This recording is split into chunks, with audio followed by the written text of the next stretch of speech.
Hello everyone, welcome back to my YouTube channel. आपका स्वागत है हमारे यूट्यूब चैनल पे। आज हम लोग करने वाले हैं इंग्लिश ग्रामर का एक बहुत ही important topic, that is modal auxiliaries.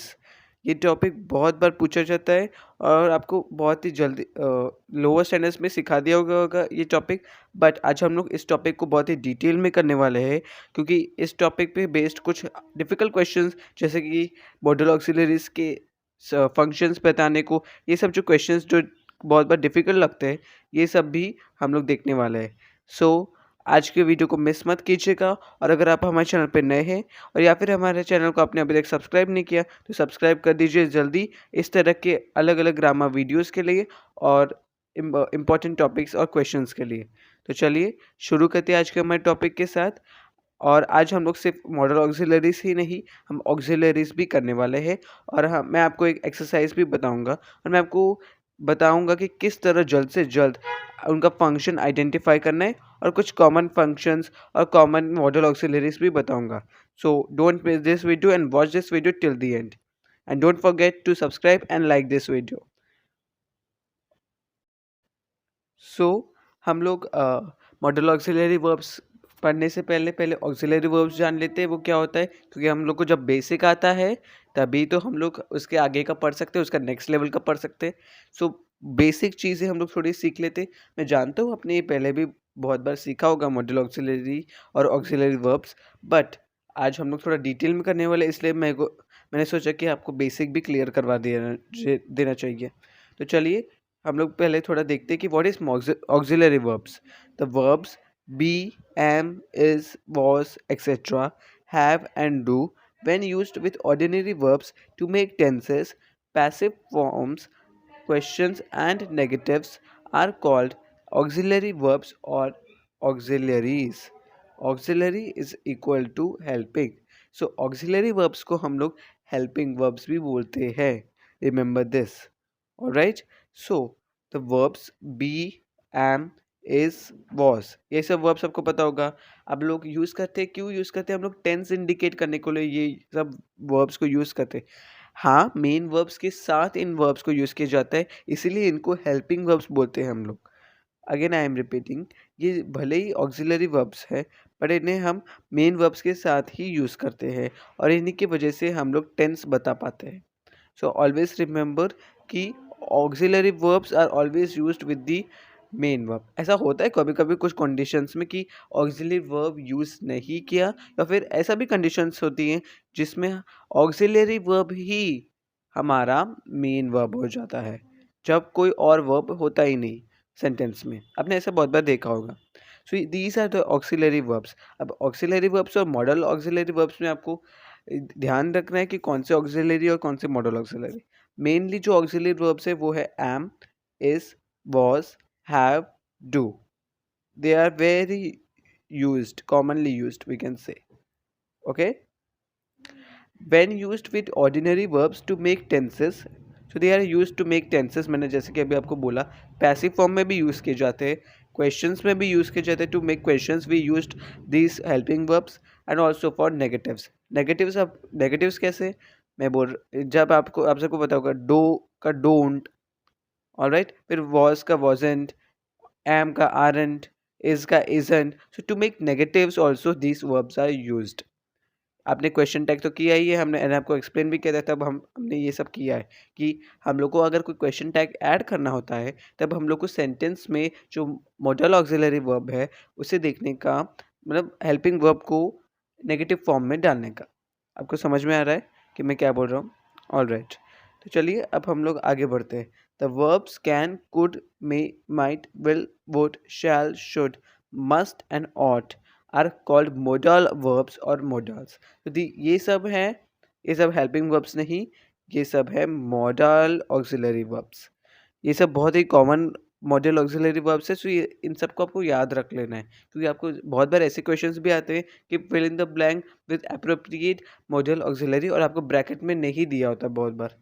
तो आपको आपको कुछ कॉमन याद रखने हैं, ताकि आपको मालूम पड़े कि कौन सा वाला वहाँ पर फिट हो रहा है। Already okay. तो ये सब वर्ब्स को हम लोग मॉडल ऑक्सिलरी वर्ब्स और मोडाल्स बोलते हैं। They are used B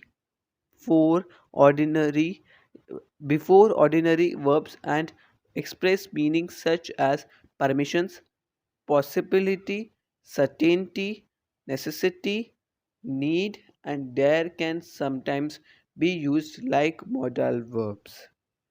okay, तो ये सब है हमारे functions of the modal auxiliary verbs. Very important, क्योंकि ये सब कॉमन फंक्शंस है जो आपको मेनली याद रखने हैं। और need and dare can also sometimes be used as the by the modal verbs. Modals are often included in the group of auxiliaries. In some grammars they are called modal auxiliaries.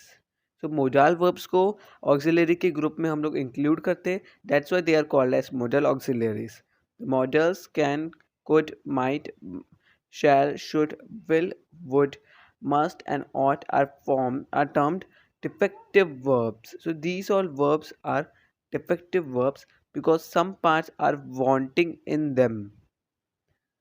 Are you understanding? They have no uh, in the third person singular. They have no infinitive and ing forms. समझ में आ रहा है? Infinitive form मतलब to plus verb and ING form, और ये no S, S मतलब पता है ना, लास्ट में एस, जैसे कि राइट का राइट्स, रीड का रीड्स, तो उनका ऐसा फॉर्म भी नहीं होता। Infinitive form that is to plus verb form भी नहीं होता और आईएनजी फॉर्म भी नहीं होता। सो इनको हम लोग डिफेक्टिव वर्ब्स भी बोलते हैं क्योंकि उनके ना इन तीनों में से कोई फॉर्म नहीं होते, ना ही ये वाला फॉर्म होता है, ना ये वाला इन्फिनेटिव फॉर्म, ना ही ING form. That's why they are also called as defective verbs. उनमें डिफेक्टिव मार आता है ना।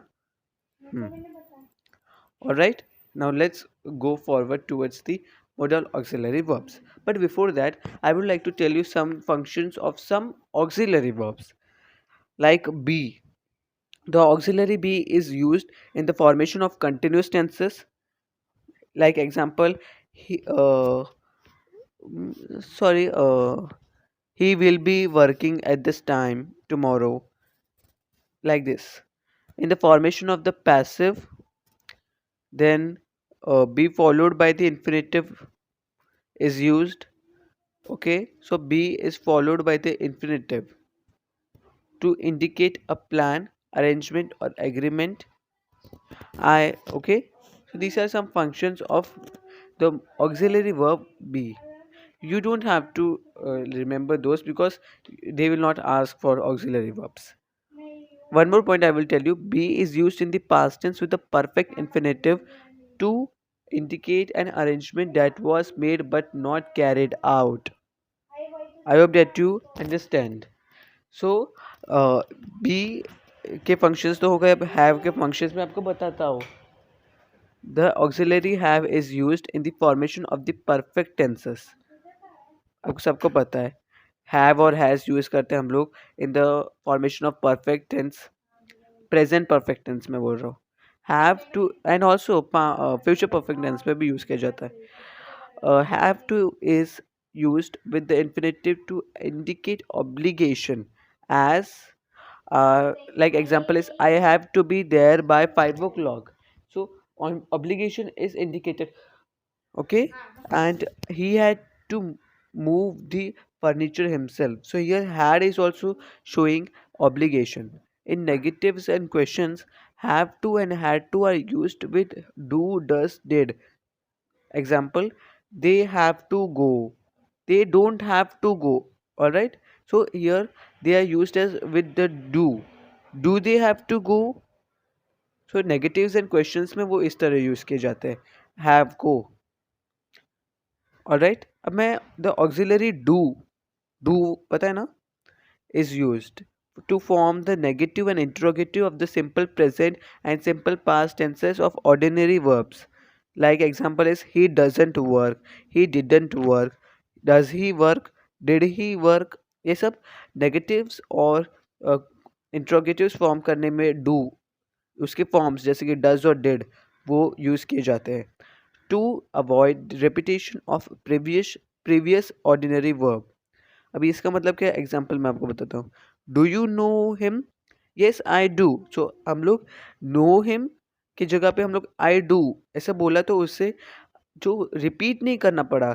यस आई नो हिम की जगह पे हमने डू लिख दिया तो हमें रिपीट नहीं करना पड़ा। समझ में आ रहा है?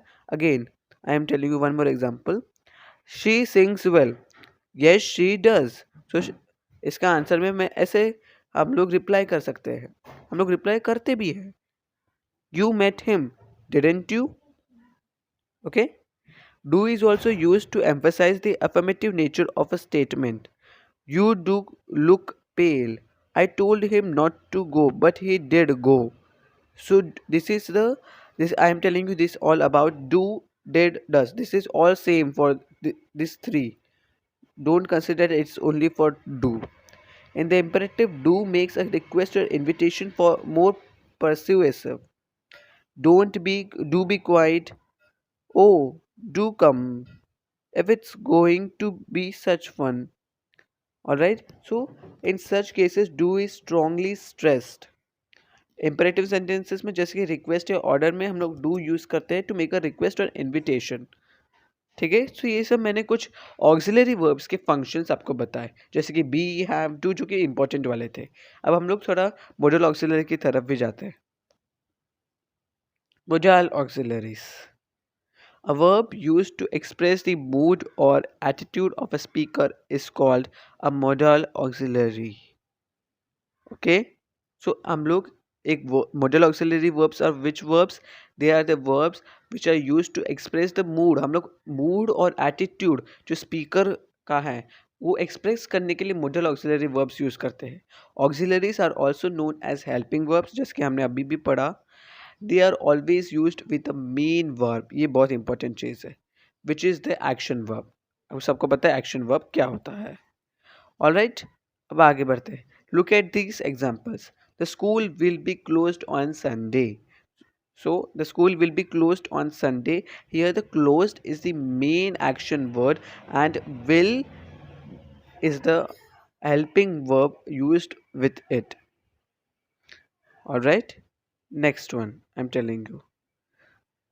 This is the example. You ought to finish your work by next week. Finish the action verb, that's the main verb. Ought to modal auxiliary verb. Here will is also the modal auxiliary verb, like that way only. Samir can play the flute. Play is the main verb, action verb, and can here is the modal auxiliary verb. May go cycling after dinner. Go, may is the modal auxiliary verb and cycling is the main verb. So these are all examples. You can notice that here always the auxiliary verbs, I cannot say always but mostly the auxiliary verbs come before the main verb. So हमेशा ये बात याद रखना, अगर आपको ऐसा पूछा गया pick out the modal auxiliary verb, so आपको सबसे पहले सेंटेंस में देखना है मेन वर्ब कहाँ पर है। मेन वर्ब के आजू बाजू में आप देखोगे तो आपको मालूम पड़ जाएगा कि मॉडल ऑक्सिलरी वर्ब ये है। समझ में आ रहा है? Again if I give you the sentence Sameer can play the flute. अब ये सेंटेंस में आपको अगर पूछा गया pick out the modal auxiliary verb, so आप सबसे पहले देखोगे कि कौन सा मेन वर्ब है, मेन वर्ब प्ले है।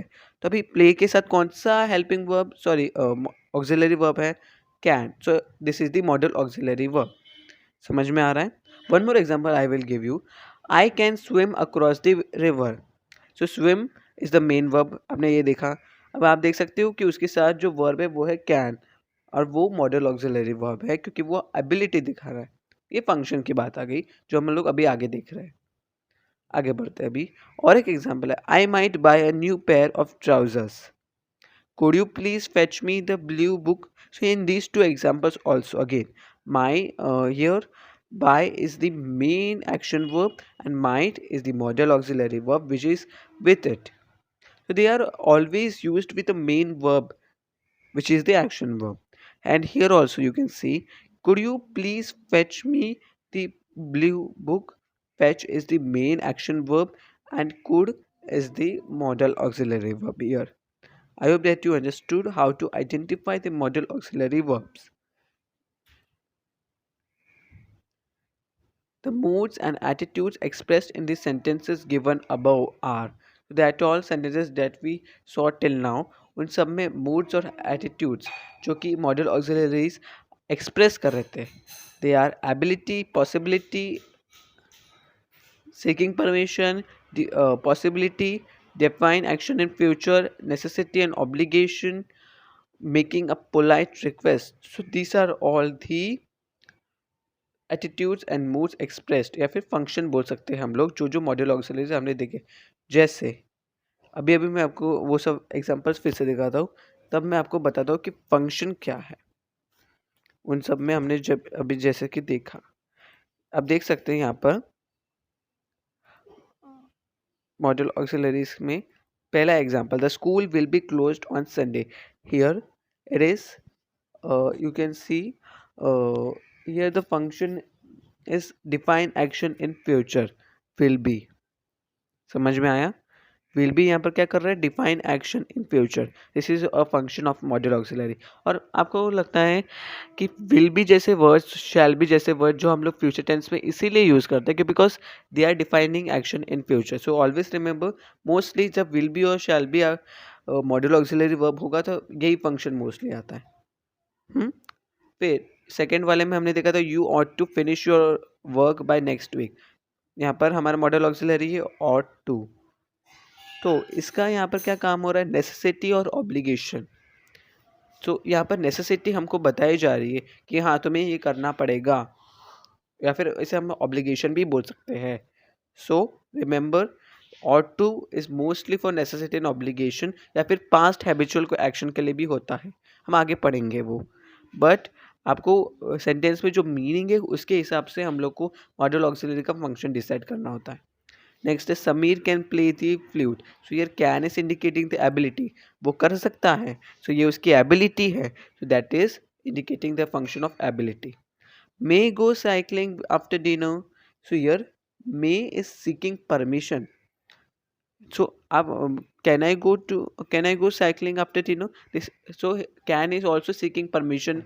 So it is about different situations. According to the sentence meaning, we can get to know that the modal auxiliary is stating which function.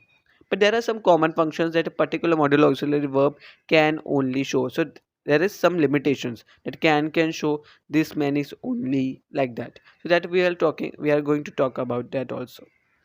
Then next one, I might buy a new pair of trousers. So here the modal auxiliary is might, and what is the here function?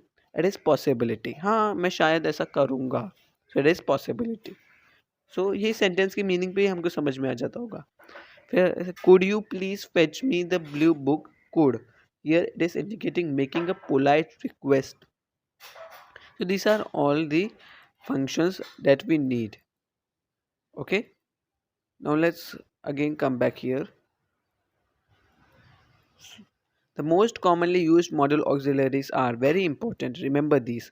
They are can, will, may, should, could, would, shall. These are most commonly used.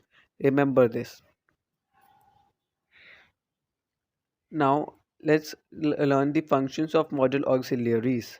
Modal auxiliaries are always placed before the main verb.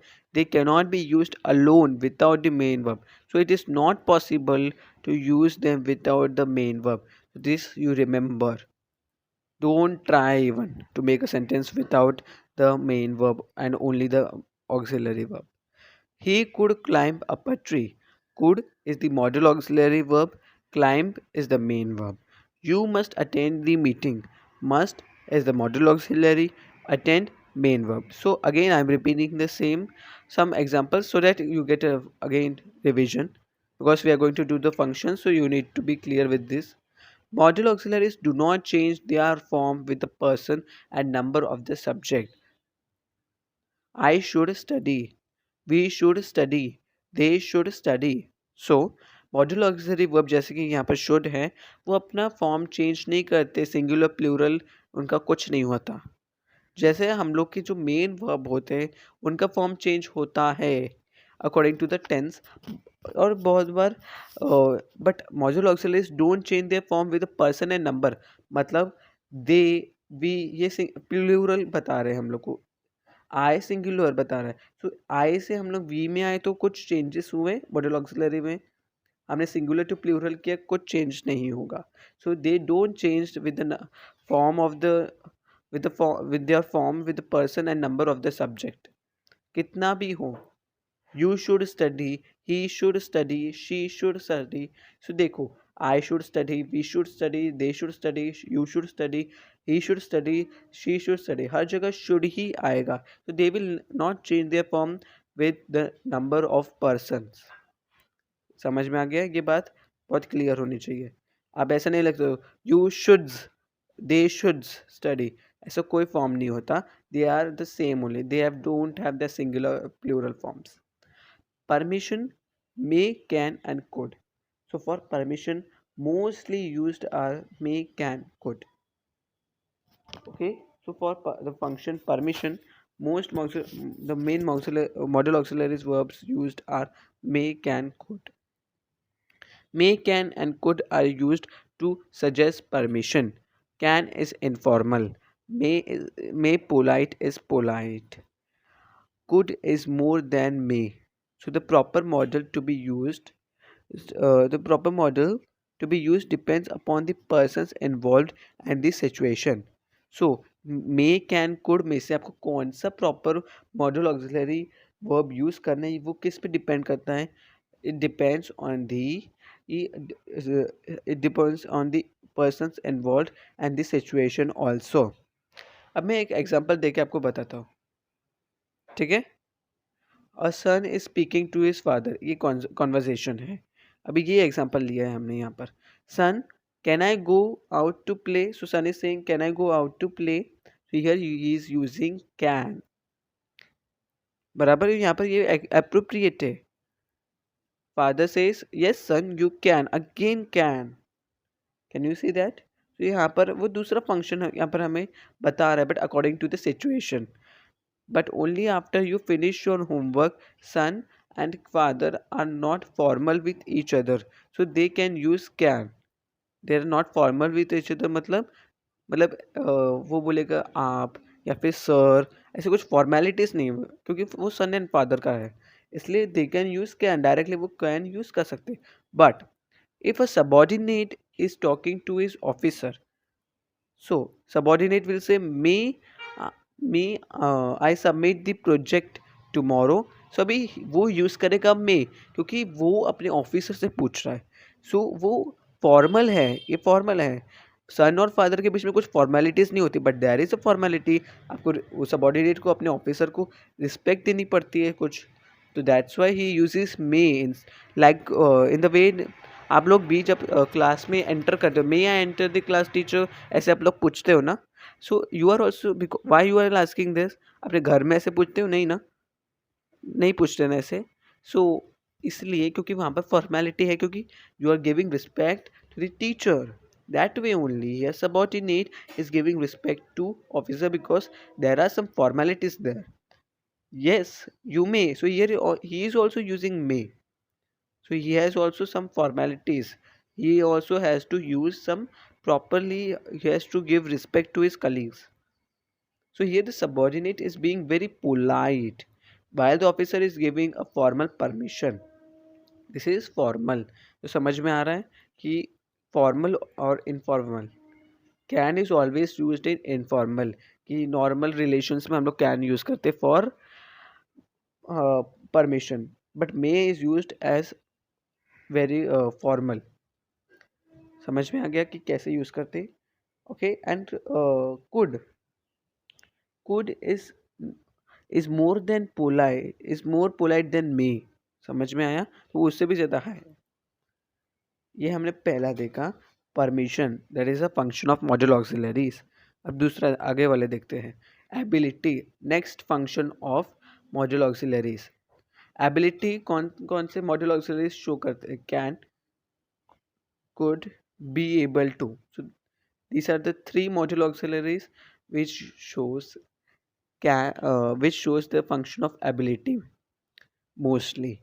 So ये सब मैंने इसलिए दिए हैं ताकि आपको याद रहे कि हाँ ये एक, यानी कि ये कैन ये शो करता है, कोड ये शो करता है. तो आपको याद रखना है. The idea of ability is expressed by can. In this sense, can means be able to, be capable of, know how to.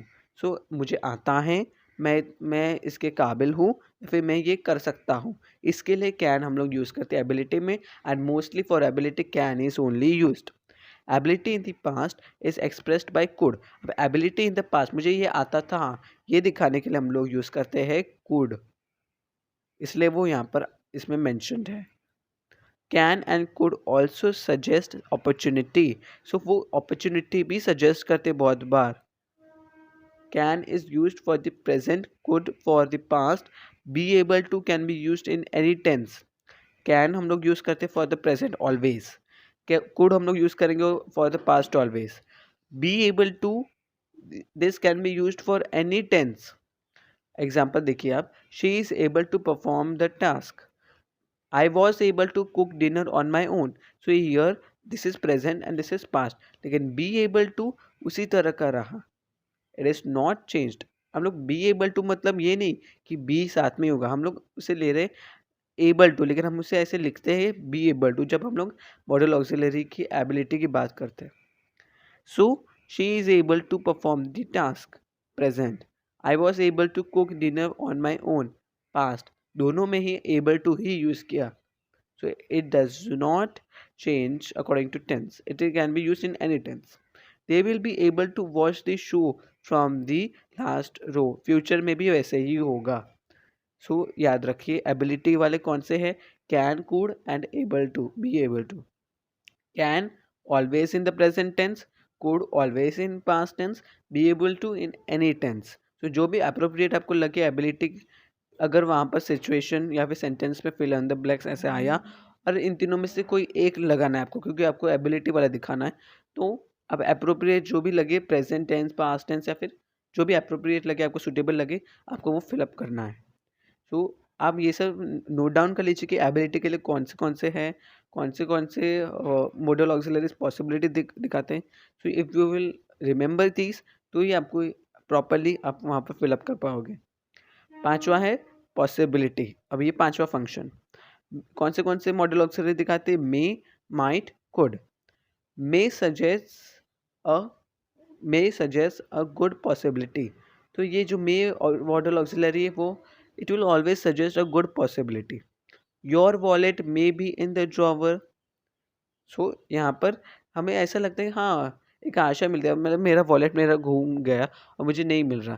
So if someone says कि हाँ वो ड्रॉवर में हो सकता है, सो इससे क्या होता है कि हम लोग को मिलता है हाँ होगा होगा ज़रूर ऐसा होगा, तो हम लोग को एक होप मिलती है। So may always suggest a good possibility, might suggest a weak possibility and could suggest a still weaker possibility. So might उससे थोड़ी वीक और कुड उससे भी वीक पॉसिबिलिटी सजेस्ट करता है। could also expresses a very weak possibility in the future. Future में भी वो उससे भी ज़्यादा वीक पॉसिबिलिटी हम लोग को दिखाता है।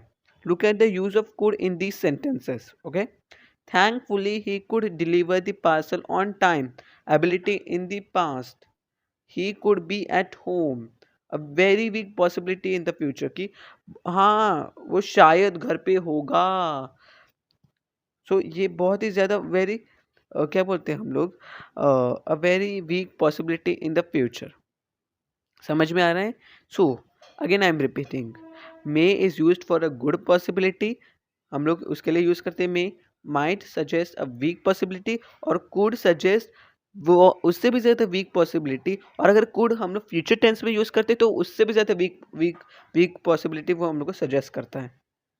ये था ये था हम लोग का पॉसिबिलिटी। अब आगे बढ़ते हैं हम लोग पॉसिबिलिटी के आगे। Suggestion, advice, duty, this three are taken together because इन तीनों को ही शुड दिखाता है। और हमेशा एक बात याद रखना, duty means obligation and obligation means duty. आप ड्यूटी के अलावा ड्यूटी की जगह पे ऑब्लिगेशन लिखो कि ऑब्लिगेशन की जगह पे ड्यूटी लिखो, सेम है। आपको अगर फंक्शन पूछा शुड है और आपको पूछा कि pick out the modal auxiliary state its function, आपने अगर ऑब्लिगेशन जैसा वर्ड आपको याद नहीं आ रहा, आपने ड्यूटी लिखा तो करेक्ट ही है। Okay, so don't worry about that. Should is use to express suggestion और एडवाइस। तो शुड ऑलवेज मतलब मोस्टली हम लोग कभी भी अगर सजेशन देना हो या फिर कोई एडवाइस देना, हम लोग मोस्टली शुड यूज करते हैं। Should I accompany you to the doctor, so there is a suggestion. You should drink plenty of water throughout the day, अब ये एक एडवाइस है। और वो ऑब्लिगेशन दैट इज ड्यूटी के लिए भी शुड हम लोग यूज करते हैं। तो ये था सजेशन, एडवाइस, ड्यूटी, ये तीनों का फंक्शन के लिए शुड आता है मोस्ट प्रोबेबली। सो अब ये याद रख लो कि शुड वो ज़्यादा से ज़्यादा क्या फंक्शन दिखाता है, सजेशन, एडवाइस, ड्यूटी, ऑब्लिगेशन। सो ऑब्लिगेशन बहुत लोगों को ऐसा याद नहीं रहता, so you can also right duty instead of obligation. Seventh है प्रॉमिस। प्रॉमिस के लिए हम लोग यूज़ करते हैं दो ही वर्ड से, विल और शैल, क्योंकि हम लोग प्रॉमिस कर रहे हैं वो फ्यूचर के लिए कर रहे हैं कि मैं ऐसा करूँगा, ये मेरा वादा है। So always it will be will and shall only. Will and shall are use to suggest promise. We will visit Disneyland this year, हम लोग यहाँ डिज्नीलैंड जाएंगे, so it is your promise. I shall bake a cake for your brother, it is my promise कि मैं bake करूँगा उसके लिए। Therefore it is used for promise. So will and shall promise भी हो सकता है, एंड विल कभी कभी ये भी होता है कि वो ऐसे भी यूज़ करते हैं पॉसिबिलिटी में। अभी नेक्स्ट है आठवां, रिक्वेस्ट। दिस इज एथ फंक्शन ऑफ मॉडल ऑक्सिलरी। अब रिक्वेस्ट एक ही ज़्यादा से हम लोग यूज़ करते हैं वुड रिक्वेस्ट के लिए, दैट्स वुड। तो वुड आपको जल्दी से याद रख लेंगे, would mostly most probably request के लिए यूज़ किए जाते हैं। Would you help me in shifting the furniture please, so it's a polite request. और भी देखते हैं इसके बारे में। अभी नेक्स्ट पे जाते हैं, ninth, necessity compulsion. This is the ninth function. अब नेसेसिटी और कंपल्शन इसके लिए बहुत सारे हैं। ought to, must have, must है, हैव टू है, हैड टू है, हैव गॉट टू है, विल हैव टू है। ये सब आप लोग को डे टू डे में आप लोग यूज़ करते हैं, नॉर्मल इंग्लिश में भी ये यूज़ किया जाता है। आपने आपके चैप्टर्स में भी देखा होगा, बट ought टू आपने जल्दी से नहीं देखा होगा, आई कैन अंडरस्टैंड। बट ये जो है must, have to, had to, have got to, will have to, these are all you have been seen, and ये सभी including ought to also, they are used for necessity या फिर compulsion.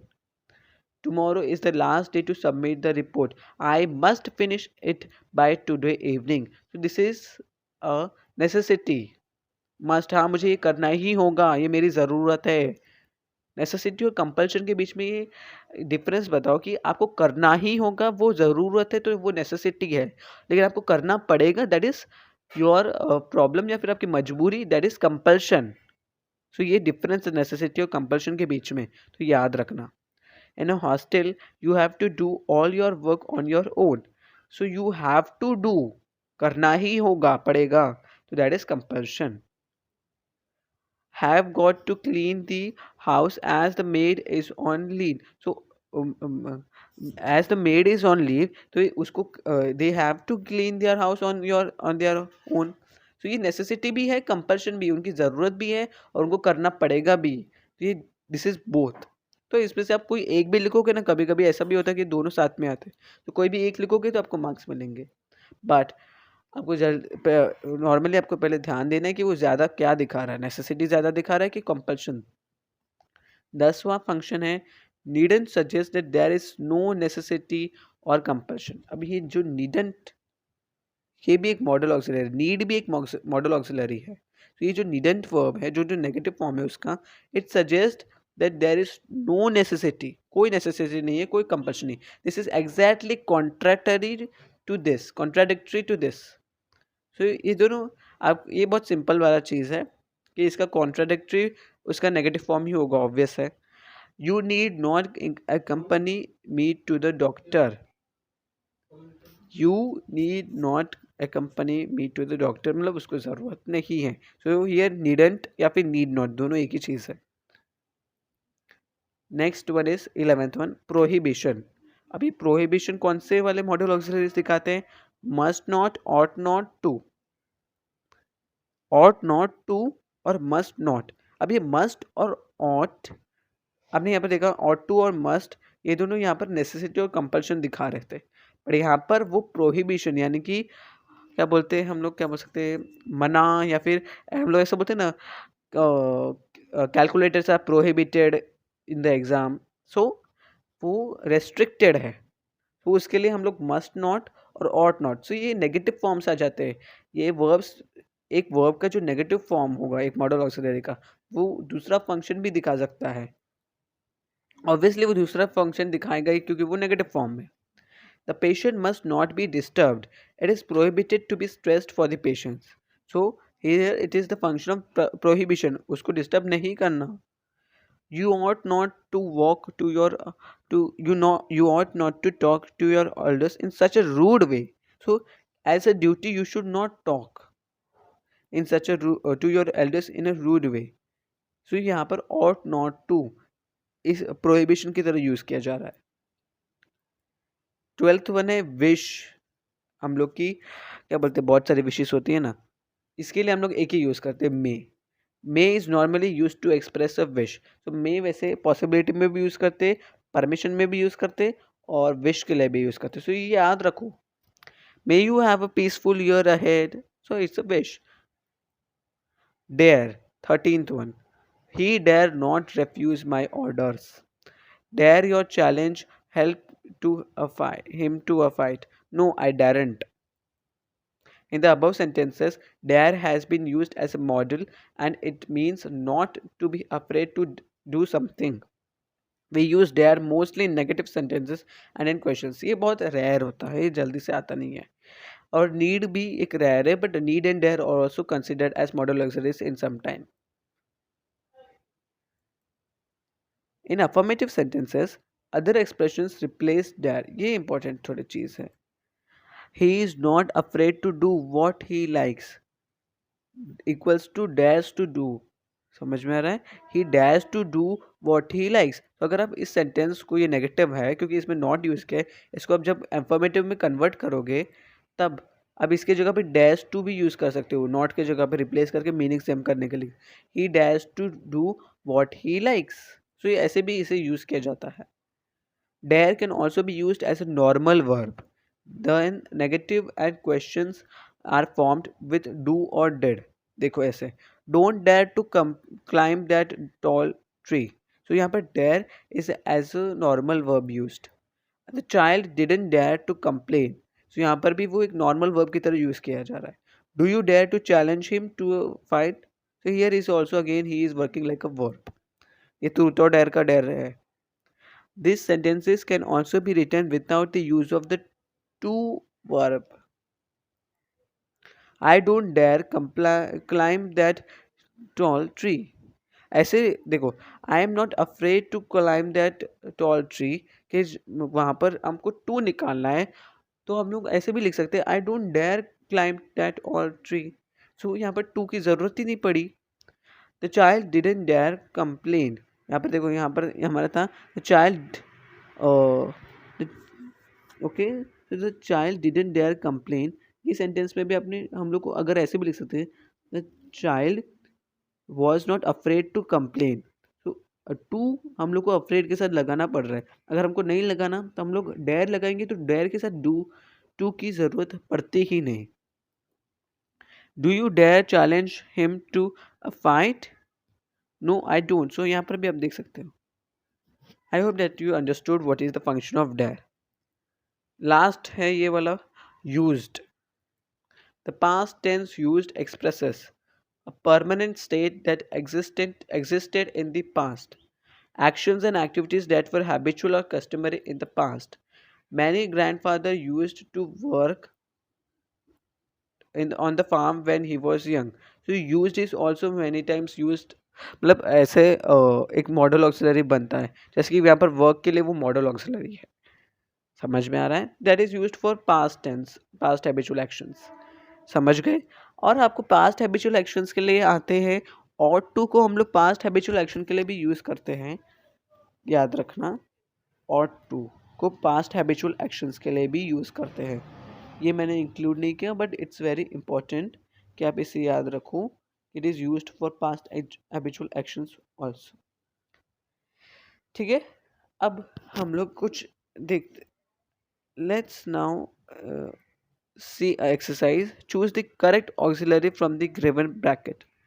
Should, can, must, will, might, ought, would, can't, mightn't, wouldn't, couldn't, mustn't, shouldn't. So ये सारे हमारे पास यहाँ पर ये है auxiliary verbs, model auxiliary verbs, और हम लोग को करेक्ट चूज करके हम लोग को फिल इन द ब्लैंक करना है। अब सबको पता है ये कैसे करते हैं, मैं आपको बताता हूँ। पहला वाला है, are you going swimming dash I come with you please. अभी इसके लिए आंसर क्या होगा, एवरीवन थिंक कि इसके लिए क्या हो सकता है। मैंने आपको इतना सब कुछ एक्सप्लेन किया, अब आपको तो आना चाहिए कि कौन से वाले कौन से मोस्टली, और यहाँ पर आपके पास ऊपर ऑप्शंस भी कितने सारे हैं, so you can identify it, I hope so. कोई प्रॉब्लम तो नहीं आना चाहिए अगर आपने अच्छे से समझ लिया है। So are you going swimming dash I come with you please. So here it is a permission, याद रखो, क्योंकि आपको देख के मालूम पड़ रहा है, क्योंकि मीनिंग से आपको समझ में आ जाएगा। So here it is a permission. So यहाँ पर आएगा can. What is the answer, answer is can. Next one let's see, अगला वाला है, आई एम नॉट जोकिंग। ठीक है, I am not sorry, I am not going, sorry this is going, I am not going to pay 200 rupees for a coffee, you dash be joking. यहाँ पर sentence थोड़ा properly नहीं आया, proper sentence है, I am not going to pay 200 rupees for a coffee, you dash be joking. अब सोचो इसके लिए क्या होगा, ये है, इसके लिए आंसर होगा must, you must be joking, तुम जोक कर रहे हो ना, ऐसे। So this is next one देखते हैं हम लोग, this is a hospital, people are test resting, so you dash be quiet. यहाँ पर बी क्वाइट थोड़ा आगे आ गया, sorry for that, proper, there is no proper this transformation, sorry for that. This is a hospital, people are resting, so you dash be quiet। अब इसका answer होगा you should be quiet because that's your duty। Fourth वाला देखते हैं हम लोग, next है, it rain so it dash rain so take an umbrella। यहाँ पर possibility है, therefore it might rain, take an umbrella, so take an umbrella। पांचवा है, पांचवा देखते हैं, dash I have a quick word with you, something important has happened. तो यहाँ पर होगा could I have a quick word with you, can, permission. यहाँ पर नेक्स्ट वाला है, सिक्स्थ वाला, you can see, use you dash smoke here, it's a no no smoking area. Sixth, अभी यहाँ पर आप देख सकते हो, आपको ऑटोमेटिकली समझ में आ रहा होगा कि इसके साथ नॉट तो आएगा, क्यों, क्योंकि आप नहीं कर सकते, ये प्रोहिबिशन है। So you must not smoke here, it's no smoking area. So आपको डायरेक्टली सेंटेंस की मीनिंग से आपको समझ लेना है कि वो प्रोहिबिशन है। Seventh, you come, sorry you dash come and visit us when you are next in Delhi. तो सेवेंथ का आंसर आपका होगा, you must come and visit us when you are when visit us when you are next in Delhi.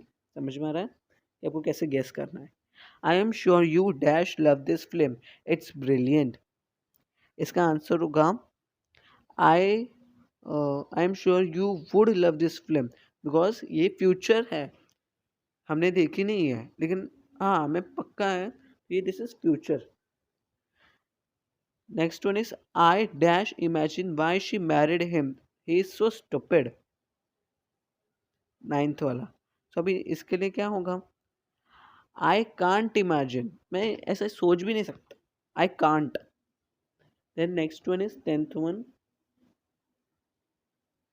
what dash you do in my situation, I need your advice। so what would you do, मतलब आप अगर मेरी situation पर होते तो यहाँ पर would। 11th है, this is the most important thing, you dash forget to take the food out of the oven at 7 o'clock। so इसके लिए आंसर क्या होगा, you must not, prohibition, या फिर ओके। नेक्स्ट वाला देखते हैं, नेक्स्ट है, they left Pune at 3 o'clock so they be here by now. So they left Pune 3 o'clock so they dash be here now by now. so they should be here by now. So this is again okay. So I hope that you understood how to fill in the blank. अब और भी कुछ question आते हैं.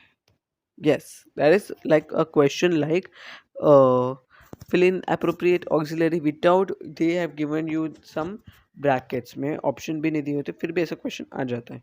और functions के लिए मैंने आपको इतना सब कुछ एक्सप्लेन किया, तो आई होप कि आपको समझ में आ जाएगा कि आपको कैसे फंक्शंस करने हैं. आपको देखना है कि कौन से सेंटेंस में वो क्या फंक्शन हो रहा है. जैसे कि यहाँ पर हमने सेंटेंस देखे ही कि जैसे कि ये सेंटेंस था, are you going swimming, can I come with you please. तो यहाँ पर कैन हम लोग का काम कर रहा है about permission. So like that way. I hope that you understood this and I hope that you like this video. Thanks for watching.